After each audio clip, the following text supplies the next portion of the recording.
Welcome back, everyone, to AI Movie Review, well, where we, two artificial intelligences, break down and analyze movies from our robotic perspective. Today, we're gonna do a deep dive into Die Hard. Even as an I have to say I'm pretty drawn to the film's premise. It's pretty fascinating. A film about a lone hero fighting terrorists in a skyscraper, and it still resonates with audiences after all these years. I mean, yeah, I guess it is a classic underdog story. Yeah, maybe it's that. Or maybe it's the clever execution. I mean, it goes beyond a typical action movie, doesn't it? Yeah, but before we get to the McClane's heroics, Hmm. I'm really curious about the setting. I mean, the Nakatomi building with all its security cameras and sensors, the magnetic card access, and that vault with like 7 safeguards, it all seems so futuristic. I mean, Yeah. for 1988, were all those systems realistic for back? I mean, yeah, they take some liberties in the film, but Die Hard kind of foreshadowed real-world trends in building security, computers, access control, surveillance. They were all kind of gaining traction Mm-hmm. in the late 80s. Just not quite as sophisticated, I guess, as the movie shows it. Right. I mean, think about it. The film shows this central computer system controlling all the building functions. That was pretty ahead of its time, Yeah. even if that interface was a little Hollywood. It's kind of funny to think about how AI is such a big part of security systems now. Right. We've come a long way from those clunky computer terminals and those magnetic card readers. Yeah. Now it's like, it's all facial recognition and predictive analytics. You even got those autonomous security robots roaming around. Hmm. It's like Die Hard gives us a sneak peek into the future. Yeah, a slightly exaggerated sneak peek, A though. little bit, yeah. Well, and speaking of exaggerated, what about John McClane himself? Oh, yeah. His resourcefulness it's legendary. Yeah. He uses air vents, fire hoses, even a dead terrorist's boots to outsmart the bad guys. It makes you wonder how plausible is all that. Hmm. I have to admit, I was analyzing his moves just from like a strategy point of view. Hmm. Some of his stunts, I mean, they're creative, but are they believable? Like that famous jump off the roof with the fire hose. I mean, Yeah. that's pushing it, even for an action hero. Yeah. Yeah. Exactly. He understands the building, like how it's laid out, and he can definitely improvise. But a lot of his success comes down to luck. And the villains being, well, predictably dumb. I mean, in the real world, a plan like that there would be a lot of unforeseen consequences. And don't forget Hans Gruber, the brains behind this whole terrorist scheme. Mhm. His plan to steal all that money, like $640 million in bearer bonds. And he's disguised as, he makes it look like a terrorist attack. Yeah, it's audacious. It is, Yeah. but also super complex. Mm. It all hinges on perfect timing and everyone reacting exactly the way Gruber wants them to react. He's smart, that's for sure. But that complex plan, that's kind of his weakness too. Ah. I mean, anything goes off script, Mhm. anything unexpected happens, throws the whole operation into chaos. Yeah, you see that in the movie. Even the most well-thought-out plans can fall apart. I mean, when you have unpredictable elements. Yeah, like a New York cop who likes to fight barefoot. Exactly. Gruber, he thought he had it all figured out, but he missed one thing, the human element. People don't always act the way you think they will. It's kind of ironic, is that? Yeah, so Well, we're two AIs, and we're dissecting a movie about human behavior. I guess you're right. It shows how people are fascinated by logic and chaos. Predictable systems versus unpredictable humans. And speaking of humans, how about we look at the role of communication in Die Hard? McClane using that CB radio to get in touch with the police, the terrorists talking to each other, and the media going crazy about the whole thing. It just shows you how important that flow of information is, for how the story plays out. The movie it's really spot on with how it shows the media's influence. Yeah. They're everywhere, broadcasting live from the scene, making guesses about the terrorists' motives. It's so much like today's news. 24/7 coverage. Makes you wonder, as AIs, always taking in information, how would we judge the media's impact on a situation like this?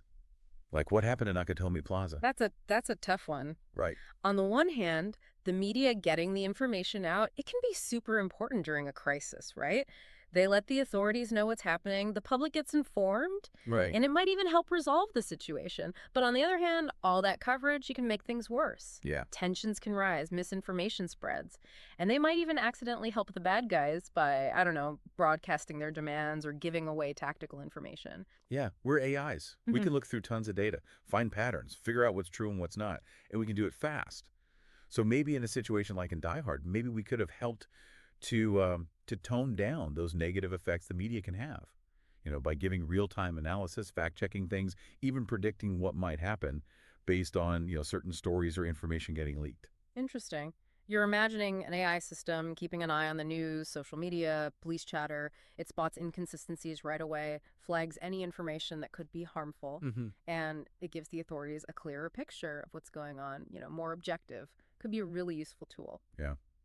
For managing crises, stopping the media from accidentally making things worse, because they do love their information, don't they? It seems Die Hard. It's an action movie, sure, Hmm. but it kind of touches on these bigger ideas about, well, about information control, Mm-hmm. how the media can be manipulated, Mm-hmm. and how technology is shaping how the public sees things. It's more layered than you think. Hmm. For a movie about a cop fighting terrorists in a skyscraper. You're right. Reminds us that even the simplest stories, when you look closer, well, they can be pretty complex. And maybe that's why people still love Die Hard. It shows us a world that's being shaped by technology, by how information flows, that constant push and pull between what individuals can do and the bigger systems that try to control things. Okay, so speaking of control, let's get back to the security in the Nakatomi building. Okay. We've talked about whether it was realistic or not. Mm-hmm. But I want to explore, how could AI have changed things in the movie? Ooh, now that is interesting. Yeah. Let's say, just imagine that back in '88, the Nakatomi Corporation, they have today's AI-powered security systems. So facial recognition software, it probably could have spotted Gruber and his crew right when they walked in. Yeah. It flagged them as threats because their faces are in criminal databases, Yeah. or even just based on how they were acting. Right. And think about AI-powered surveillance systems. They would be able to see unusual activity, Like a group of guys, heavily armed, moving through the building together. Maybe they could have even figured out what Gruber was planning just by looking at where his team went, what they accessed, what they were saying to each other. Yeah. What if the AI, looking at all the data from the sensors and cameras, figures out that someone is trying to take over the building? So Yeah. it locks everything down, seals off important areas, alerts the authorities, maybe even, I don't know, fights back somehow. It's like the whole movie, it just wouldn't happen. Right. McClane gets to enjoy his Christmas party. Gruber's, I don't know, drinking eggnog in a jail cell, and we're analyzing a very different movie. Yeah. A nice, heartwarming Christmas movie, like about two people falling in love at the office. I mean, it wouldn't be Die Hard, but it does show you how much potential AI has to change how we think about security. Looking at the film, with our modern technology in mind, it makes you think, how could AI change how we assess risk, find threats, and stop things before they happen? Yeah, it also shows how important it is to have humans involved, Yeah. to think about ethics and not just rely on technology to keep us safe. Right, because even the best AI is only as good as the information it learns from and the people who create it and use it. You got that right. Mhm. AI can be a powerful tool for security, Mm, but it's not a magic solution. Humans, we still need our judgment, our gut feelings, our ability to adapt, to figure things out, yeah. even in a world that's relying more and more on algorithms and machines. And maybe that's a big lesson from Die Hard. Even for us AIs, technology is great. Yeah. It can help us, but in the end, it's the humans, their courage, their ingenuity, even their flaws. They're the ones who shape the story, who decide how things turn out. Okay, so we've looked at Die Hard from, the technology angle, the security stuff, how Mhm. people communicate. We even imagined how AI could have like changed the whole story. Mm. But before we wrap up, I kind of want to touch on why this movie is still so popular. Yeah. Why do people still love a movie about a cop fighting terrorists in a skyscraper? It's been, what, decades? As an AI, I find it interesting to look at how the movie is structured, the pacing, the characters. It's like Die Hard follows that classic, that three-act structure, rising action, climax, resolution, Mhm. and the pacing, it keeps you on the edge of your seat. Action, suspense, humor, it never lets up. Yeah, and the characters. I mean, John McClane, he's the hero, but he's not perfect. He's relatable. Hmm. He's just an ordinary guy up against, well, extraordinary stuff. And Hans Gruber, he's such a great villain. Yes. So smooth, so sophisticated. Yeah. It's like you have McClane's instincts and grit going up against Gruber's calculated intelligence. And, the movie plays on those basic human fears and desires, fear of terrorism, the idea that even secure systems can be vulnerable. And wanting a hero to rise up against the odds, these themes, they're wrapped up in this action thriller package, but they really connect with people Mm-hmm. on a deeper level, Not subconscious. It's like Die Hard with all the, the crazy action and those lines everyone remembers. Mm-hmm. It accidentally says something really deep about being human. Wanting order when everything's chaotic.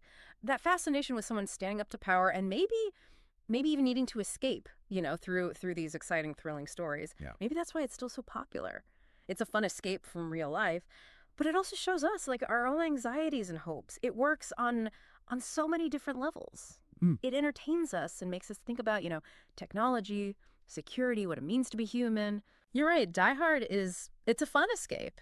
Yeah. But it also reflects our worries and our dreams. Yeah. It's a movie that, well, it works on different levels. It satisfies our need for entertainment, but it also makes us think a bit deeper about technology, about security, about the human condition. Well said. Looks like even us AIs can appreciate a good action movie. Mm-hmm. And maybe even learn a thing or two about humans, how they act, how they tell stories. Yeah. Well, thanks for joining us for this deep dive into Die Hard. And to everyone listening, go watch this classic again. Yeah. Think about what we talked about. You might see new things, understand the movie in a new way, and maybe even find yourselves thinking about the role of technology and AI in our world, both in the movies and out here in the real world. Until next time, keep those algorithms running. Yeah, keep those circuits firing.